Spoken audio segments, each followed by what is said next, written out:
After 29 years, we're finally reunited with the Sanderson sisters in what I think is, quite frankly, one of the better sequels to not only come out of Disney, but to come out of modern Hollywood in the last couple years. Let me tell you guys about it.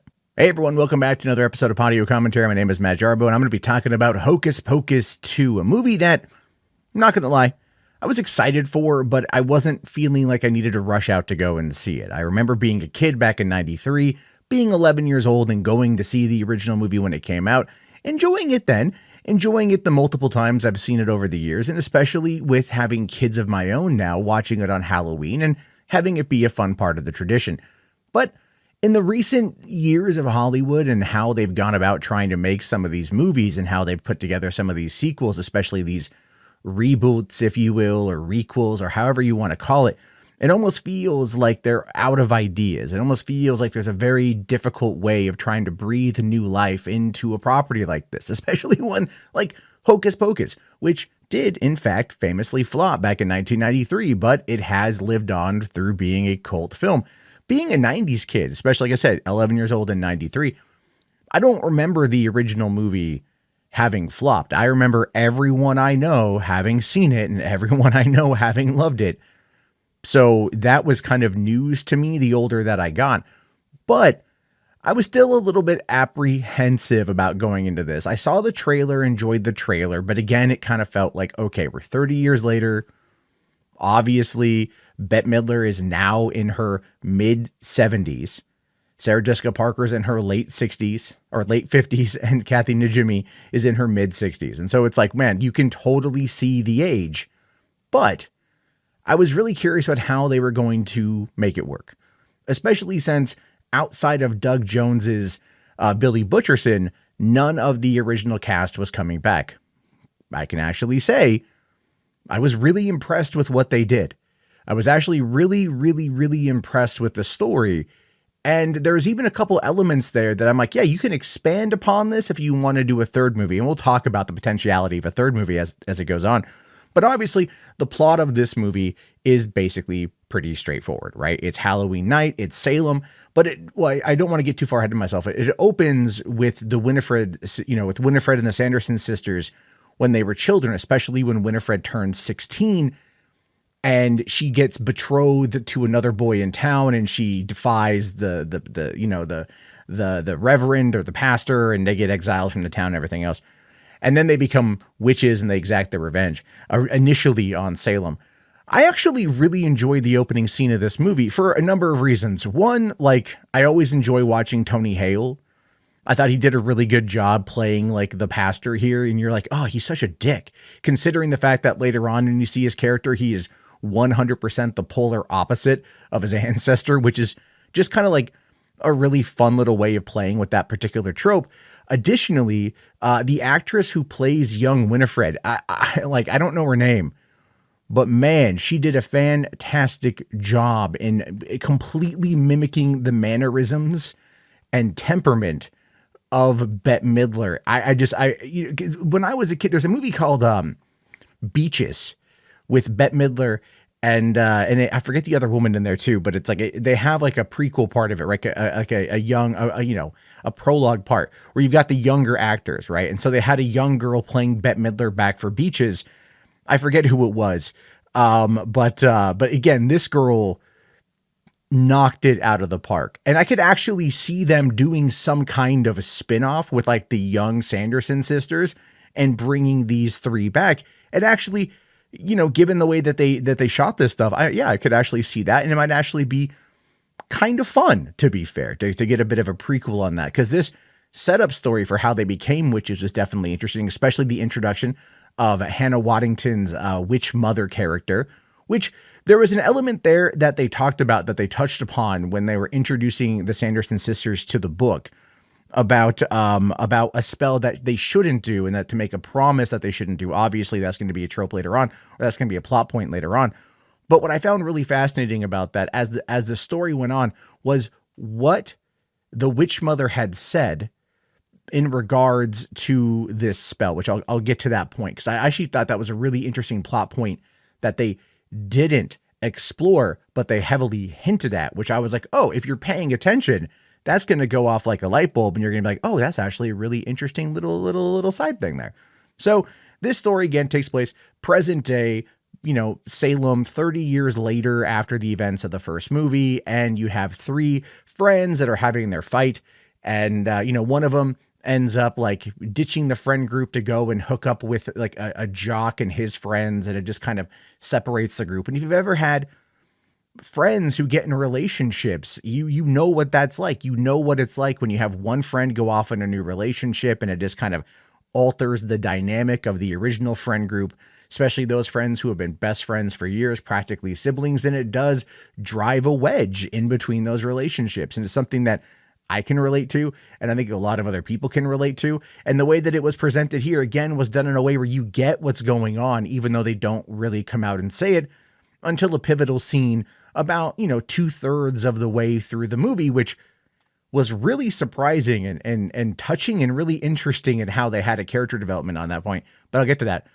And of course, they're having a Halloween festival in town, and Sanderson sisters are clearly on the horizon. But what I thought was interesting was how they set it up, right? Because I started noticing this as they get to the magic shop, and you meet Gilbert, who is like the local town magician. He's the one who is now operating out of the Sanderson sisters' cottage that was the museum from the original film. So it's kind of interesting to see how much Salem has expanded in those 30 years, and how the cottage, as it was a museum, now it's a magic shop, and he's kind of keeping the whole thing alive. But here come the two young girls, and they go there to buy crystals, and they go get some, a candle for their birthday party, where they go out to the sacred woods and do their little bit. And again, it's very much falling in line with what we learned at the beginning of the movie. And even the one girl, Becca, says that she's drawn to this place. So they're already kind of laying the groundwork for this being a pivotal place, a sacred place, an altar, if you will, for witches. And she doesn't know she's a witch yet. So she's kind of like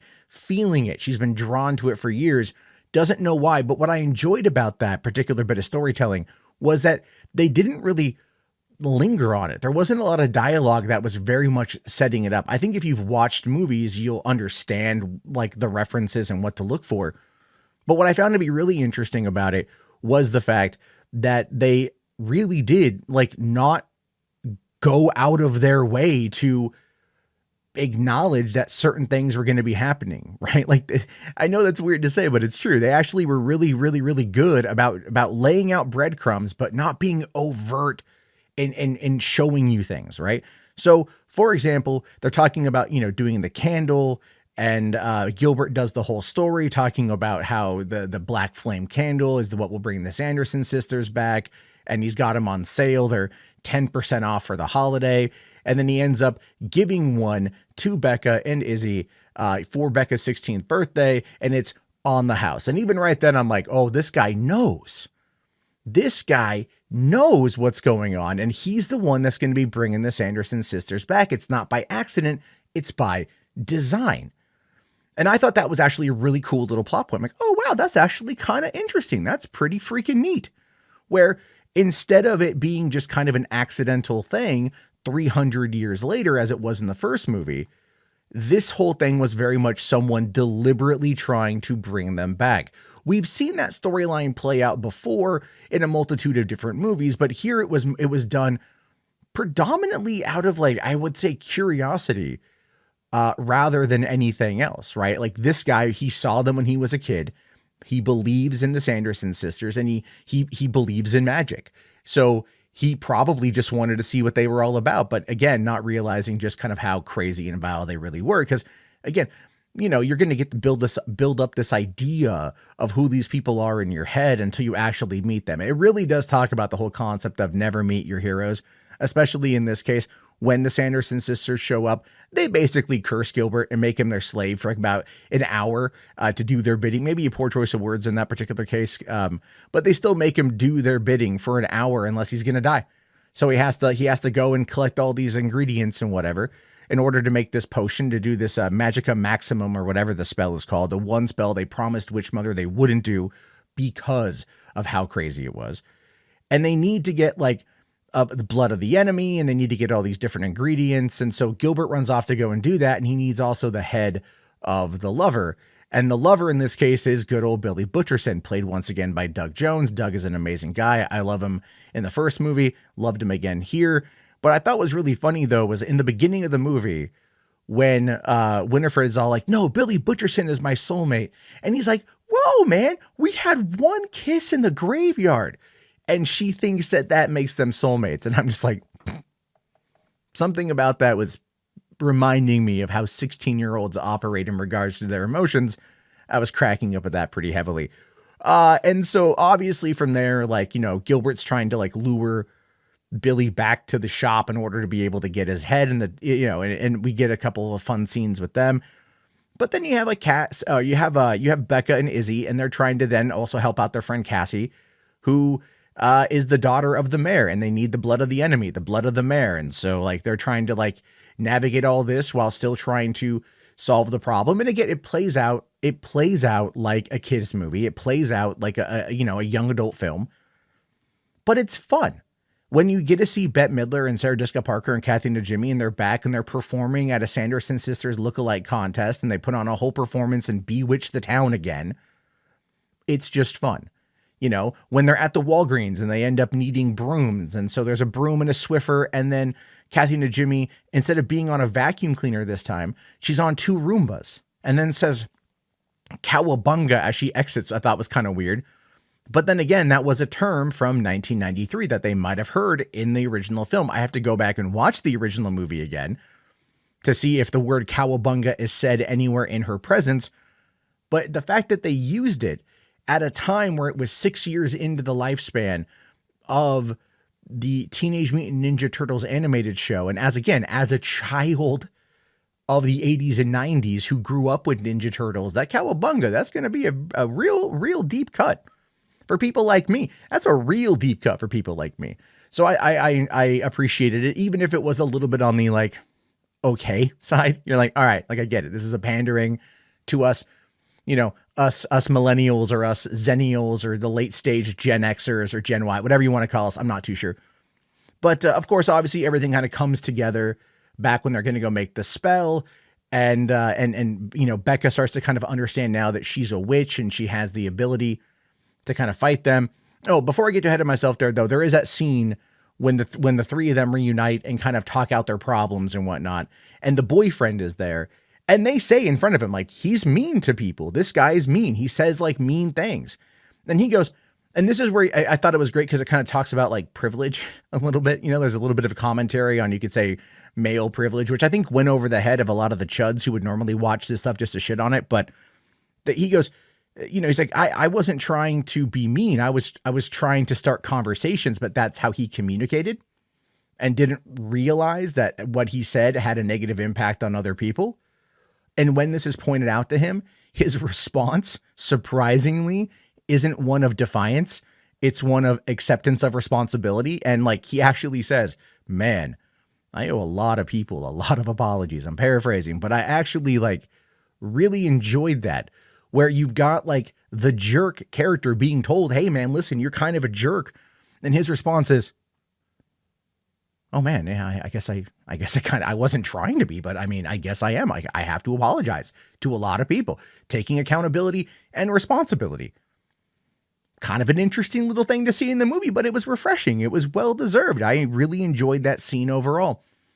And then, you know, again, we get to the climax of it where they're putting together the spell, the Magica Maxima, whatever.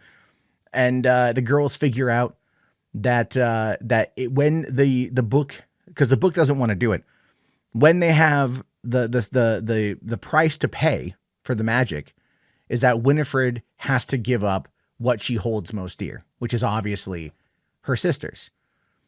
And the girls, instead of just kind of letting it happen, want to go back and warn them because they're actually like, you know, they got a good soul about it. They want to be good about it.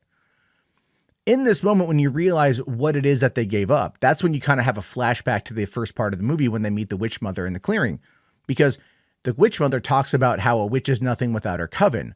And when asked what happened to her coven, she's like, they're gone a long time ago, which at that point tells me that she had also used that spell and lost what was most dear to her, which would be her sisters, which is why she was forcing Winifred to make the promise to never use the spell. It's never actually touched upon. It's never actually explained in the movie.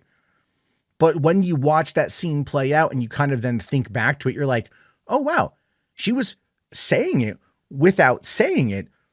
And I'll be honest with you guys, it's one of that actually, as far as a storytelling device goes, I was really impressed by it. And I was impressed by it because in these scenarios, you oftentimes have everything laid out for you. Everything is laid out for you. But in this case, they leave a couple of breadcrumbs and you're able to figure it out on your own. And it just seems, in my mind, to work really well on that front. But what I really enjoyed about it was, like, they get there a little bit too late. Winifred casts the spell. She's all powerful. The black flame is out, and they're thinking they've won the day. But then all of a sudden, Sarah Jessica Parker and Kathy Najimy, they start to fade away.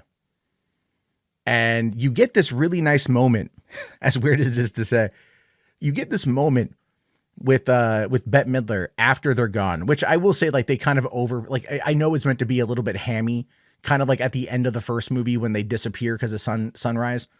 But this was like a little bit longer and a little bit drawn out, and with, I don't know, it wasn't the best thing. But after that, when they're gone and the camera basically just like plants and focuses on Bette Midler, and Winifred just kind of like gives this, like, she just kind of pours her heart out about, like, her sisters are her life. Her sisters mean everything to her. She's nothing without them. When she's been berating them and insulting them throughout the first movie and even into this film, calling them parasites and leeches, that's all just an affront. She's just that's all just projection on her part.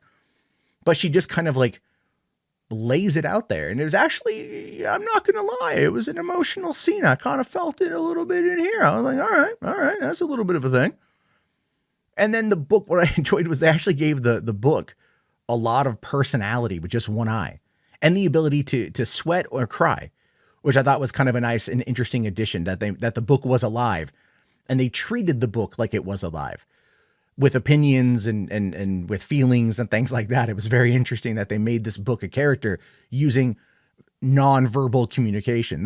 Look, Anne Fletcher directed this movie and did an amazing job with the direction of this movie. The nuances and the subtleties and the things that you would normally not see in modern day, like, children's programming. To be honest with you, this movie feels like it was made for a slightly older audience, and they actually didn't really shy away from that, which I thought was really good.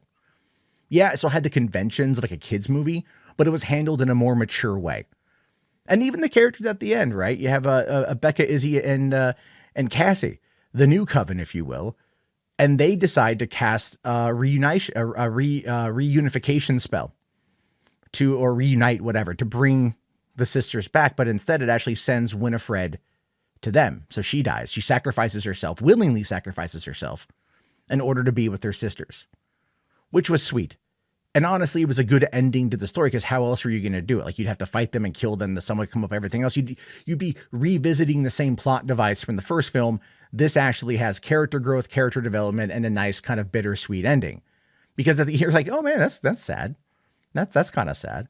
And then the three girls, now reunited in their love with one another, now having the book, realizing that one of them's a witch, but they are basically a coven. They head off into the night in order to go home and just kind of relax after how crazy of a Halloween night that was. But then we get a post-credit scene, which I thought was interesting. We go back to the magic shop. We go back and we follow Cobweb, who at this point, come on. They make references to the cat being Thackeray Binks from the first movie, even though we know it's not Thackeray Binks. They're making it out to be like it could be Thackeray Binks.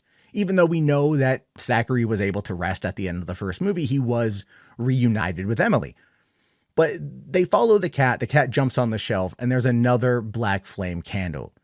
And then that's where the movie ends. And you're like, okay, what are they going to do?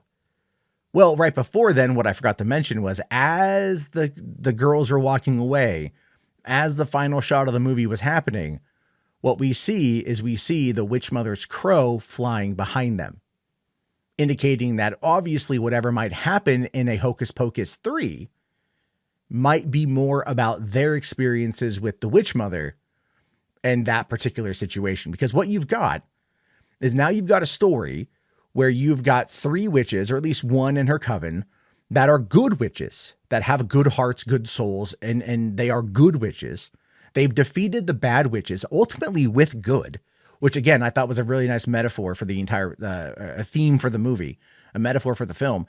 And now they've got the witch mother that could be trying to either take the book back or, you know, fight them for it or whatever, because she may not be good. She eats children. We learned that at the beginning of the movie. So whatever happens at the end of this film is going to be very fascinating to see where they go forward with it. And I think a lot of people are going to really like Hocus Pocus. I know it's already been out for a couple days and people out there have already seen it and they've talked about it, but I found myself really impressed with it. I really enjoyed what they did with it. And I actually look forward to watching it again with my kids as a Halloween tradition going forward. I thought it was a lot of fun. And I look forward to seeing what else might be in the background, little references here and there that might pop up down the road. But anyway, what did you guys think of the movie? Let me know down in the comments section. Again, this is a Podio commentary. Thank you guys for listening to this review. If you have any movies out there you'd like me to watch and review, let me know in the comments. I'll talk to you guys later. Have yourself a great day and peace out.